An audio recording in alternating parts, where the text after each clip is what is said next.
એમની પાછળ જનારા બીજી નનામી તેમની પાછળ જે રોવાવાળા હતા તે માત્ર દેખાવનું રુદન કરતા હતા. તેમની પાછળ એવું કહેતા હતા કે આ વ્યક્તિએ જીવનમાં ક્યારેય સારું કામ નથી કર્યું, લોકોને ખૂબ હેરાન કર્યા છે. આ પ્રમાણેનું બધું જ્યારે કહ્યું એટલે ત્યારે મને ખબર પડી ગઈ કે આ નરકમાં જાય છે. અને આટલું જાણી અને તે સાધુ ધન્ય બની ગયા. તો કહેવાનો મતલબ એટલો જ છે કે વ્યક્તિને જો સ્વર્ગમાં જવું હોય તો જીવન હંમેશા સારું જીવવું, કોઈને નડીએ નહીં ને એવું જીવવું.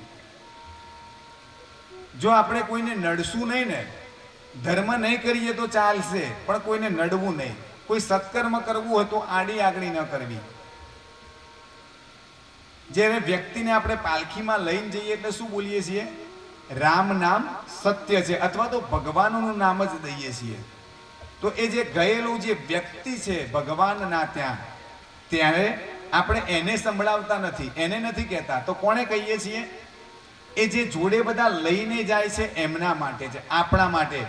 કે આ કેવળ અને કેવળ ખાલી રામ નામ જ સાચું છે, બાકી કોઈ નામ સાચું નથી.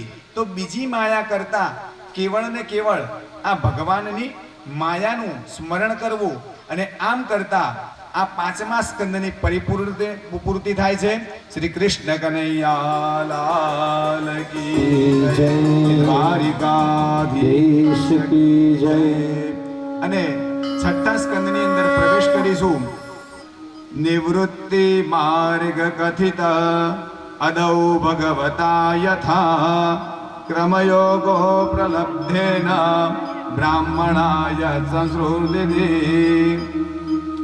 આ પ્રમાણે અહીંયા આગળ અજામિલનું પણ વૃત્તાંત છે, અને તેના પછી પ્રચેતા દક્ષની કથા, અને ત્યારબાદ વિશ્વરૂપ અને અહીંયા જે વગેરે કથાઓ છે. અને તેના આગળ વૃત્તાસુર નામના રાક્ષસની કથા છે કે જે વૃત્રાસુર ભગવાનના પરમ ભક્ત બની ગયા. તે વૃત્રાસુર હતો, તે રાક્ષસ હતો, અને આગળના જન્મની અંદર તે ચિત્રકેતુ નામના રાજા હતા. અને ત્યારબાદ તેના વૃત્તાંત પછી પ્રહલાદજીનું વૃત્તાંત આવે છે. અત્યારે ભલે આ સમયના કારણે શોર્ટની અંદર આ તમને કીધી એ કથાઓ આપણે આગળ કરીશું. અને અહીંયા આજે ભગવાન નૃસિંહનો અવતાર છે, એટલા કારણે અહીંયા આપણે પ્રહલાદજીની કથા લઈ અને નૃસિંહ અવતાર કરી અને અહીંયા આપણે આરતી માટે બોલાવીશું. તો જ્યારે અહીંયા પ્રહલાદજીનો જન્મ થયો તેના પહેલા સુખદેવજી કહે છે કે હે પરીક્ષિત રાજા, જ્યારે હિરણ્યાક્ષનો વધ થયો અને ત્યારે હિરણ્યકશિપુ તેને ભગવાનને પોતાના શત્રુ માની લીધા, અને તે પોતાને ભગવાનના શત્રુ માની અને તેવું વરદાન માંગવા ઈચ્છતો હતો કે હું પરમાત્માને હરાવું અને એવો સમકક્ષ બની જવું કે હું ભગવાનને સામે લડી શકું. અને આવો વિચાર લાવી અને તે તપ કરવા માટે જાય છે. અને તેમની પત્નીનું નામ કયાધુ.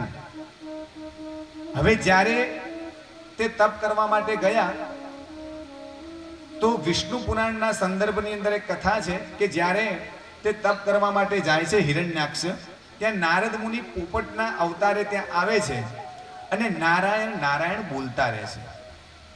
એટલે આવું સાંભળતા તે હિરણ્યકશિપુને થયું કે આ તો મારા શત્રુનું નામ લે છે, તેના કરતા આ નહીં મને જપ કરવા દે.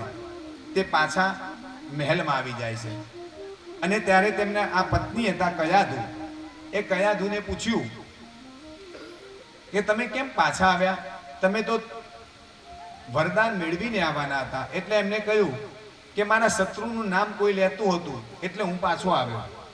એટલે પછી કે કોનું નામ? તો કે નારાયણનું. એટલે આમ કરતા કરતા કરતા એ નારાયણ નારાયણ નારાયણ બોલાયા કરતા હતા. અને જેવું નારાયણ નારાયણ નારાયણ બોલાયા રાખ્યું જેમ તેમ કરી અને તે ભગવાનનું નામ લેવડાવ્યું અને થોડોક સમય વીત્યો અને તે ફરીથી ત્યાં આગળ વ્રત કરવા ગયો અને તે ફરીથી તપ કરવા ગયો તેવું જાણી અને દેવોએ અસુરો ઉપર આક્રમણ કર્યું અને ઇન્દ્ર આ કયાધુને તેમની માતાને તેમની સાથે લઈ અને જતા હતા અને ત્યારે રસ્તામાં મળ્યા નારદજી અને તે વખતે કયાધુના ગર્ભની અંદર પ્રહલાદજી હતા અને જ્યારે તે કયાધુને ત્યાં આશ્રમમાં લઈ ગયા ત્યારે નારદ મુનિએ પ્રહલાદને આ પ્રહલાદજીને પોતાની માતાના ગર્ભની અંદર ઉપદેશ આપ્યો હતો એટલે જ્યારે ગર્ભની અંદર બાળક હોય ત્યારે આ હિરણ્યકશિપુ હવે એના ત્યાં આટલું જોરદાર સંતાન તપસ્વી અને તે પણ આગળની જ એક કથાના સંદર્ભની અંદર હતું અને એ કથાની અંદર એવું વરદાન આપ્યું હતું એક ઋષિએ પોતાના પત્નીને કે તમારા ત્યાં ક્રોધિત થનારો પુત્ર થાય અને પછી કહ્યું કે એનો જે પુત્ર આવશે આ બધી કથાઓ પૂર્વકલ્પની છે આ રીતે તેના ત્યાં જ્યારે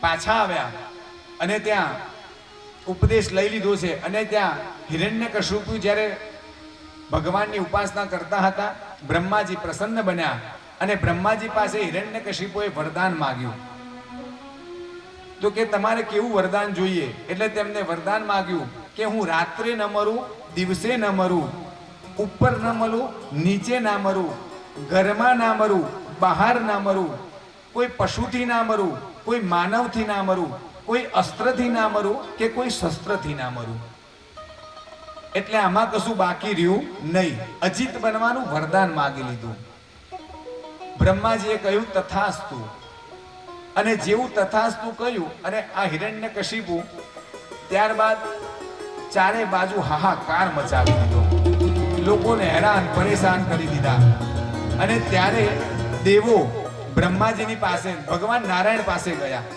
એટલે નારાયણે કહ્યું કે તમે હમણાં થોડોક સમય રોકાઈ જાઓ તેનો સમય આવશે અને તેના સમયે બધું સારું થઈ જશે અને તેના ત્યાં પ્રહલાદનો જન્મ થયો અને પ્રહલાદજી 4 પુત્રની અંદર સૌથી નાના પુત્ર પ્રહલાદજી હવે એ પ્રહલાદજીને શુક્રાચાર્યના 2 પુત્રો એક તો શંડ અને બીજા અમર્ક તે આ જે દૈત્યો હોય એ દૈત્યોના પુત્રોને ભણાવવાનું કામ કરે એટલે ત્યાં ભણાવવા માટે આ પ્રહલાદજીને મૂકેલા અને પ્રહલાદજી ત્યાં આગળ માત્ર ને માત્ર ભક્તિની જ વાતો કરે અને ત્યાં તો આ ભગવાનના વિશે નહીં ભણાવવું એવું જ્ઞાન આપેલું હતું રાજા કે તમારે ત્યાં આગળ ભણાવવાનું આવી રીતે પછી થોડોક સમય થયો અને પાછા ઘરે આવ્યા એટલે તેમના પિતાજીએ કહ્યું કે તમે શું ભણ્યા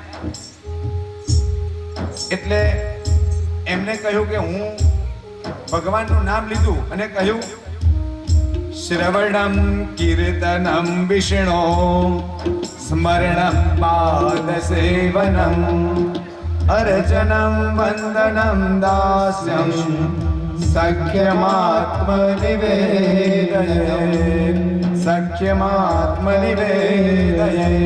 અને જેવું આવું કીધું અને હિરણ્યકશિપુએ સીધો તેમના ખોળામાંથી તે પુત્રને નીચે ફેંકી દીધો તું મારા શત્રુનું નામ લઈ રહ્યો છે અને આ ઋષિઓ તેમના ગુરુઓને બરોબરના બોલવા લાગ્યા કે તમે આ મારા શત્રુનું નામ શીખવાડો છો તેમના ઋષિઓ કે આમાં કોઈક તમારું શત્રુ અમને શીખવાડતો છે અમે શીખવાડતા નથી અને આ તો પછી જે પ્રહલાદજી એમની જે ટોળકી હતી ને એ ટોળકીને આ ભગવાનનો ઉપદેશ આપવા લાગ્યા અને એમના મિત્રો તો બીવે કે અહીંયા ભગવાનનું નામ લઈશું તો આ રાજા દંડ આપશે પ્રહલાદજી કે બીવાની ક્યાં જરૂર છે જે પરમ પિતા છે કે જે આપણું રક્ષણ કરે તો આપણે ક્યાં ડરવાની જરૂર છે અને જ્યારે ભક્તિનો રંગ લાગે ને વ્યક્તિને એટલે તે કોરોના જેવો છે ચેપી જ્યારે તમે કોઈ ભક્તનો સંગ કરો ને તો આપોઆપ એ જગ્યાને ધીરે ધીરે ધીરે ધીરે ધીરે ધીરે ધીરે એ ભક્તિમય વાળું બનાવી દે. સીતારામ તણા સત્સંગે માં રાધે શ્યામ તણા તુરંગે માં તુરંગા એ જાને રંગમાં એ તુરંગા એ જાને રંગમાં. આ રીતે ભગવાનની ભક્તિ કરતા જોયા એટલે તરત જ ઋષિ મુનિઓ રાજાની પાસે દોડ્યા. તમે આવીને જુઓ, આ તમારો પુત્ર બીજા બધાને બગાડે છે. અને રાજાએ જેવું આવીને જોયા એટલે રાજાએ ક્રોધિત થઈ ગયા. સીધો પ્રહલાદજીને પકડ્યા અને ઊંચા કરીને ત્યાં પછાડ્યા. ક્રોધિત થઈ ગયા અને કહ્યું કે આને મૃત્યુદંડ આપી દો. ભલે મારો પુત્ર રહ્યો, આ મારા શત્રુનું નામ લે છે કે જેને તેના કાકાને માર્યા છે, હિરણ્યાક્ષનો વધ કર્યો છે. આ બાજુ તેને હાથીઓના પગ નીચે દબાવ્યા, પર્વતો ઉપર લઈ જઈને નીચે ફેંક્યા, તેમને જમીનની અંદર દાટી રાખ્યા, ભૂખ્યા ને તરસ્યા રાખ્યા, પણ કોઈ પણ પ્રકારે પ્રહલાદજી ઉપર આ આસુરી વૃત્તિની કોઈ અસર થઈ નહીં. અને છેલ્લે જ્યારે તે ત્યાં આગળ બિરાજમાન થયા અને કહ્યું, હોલિકાજીને પણ બેસાડ્યા અને તેમને અગ્નિદાહ આપવા માટે પ્રયત્ન કર્યો, પણ તેમ છતાં એમને કંઈ થયું નહીં. અને છેલ્લે જ્યારે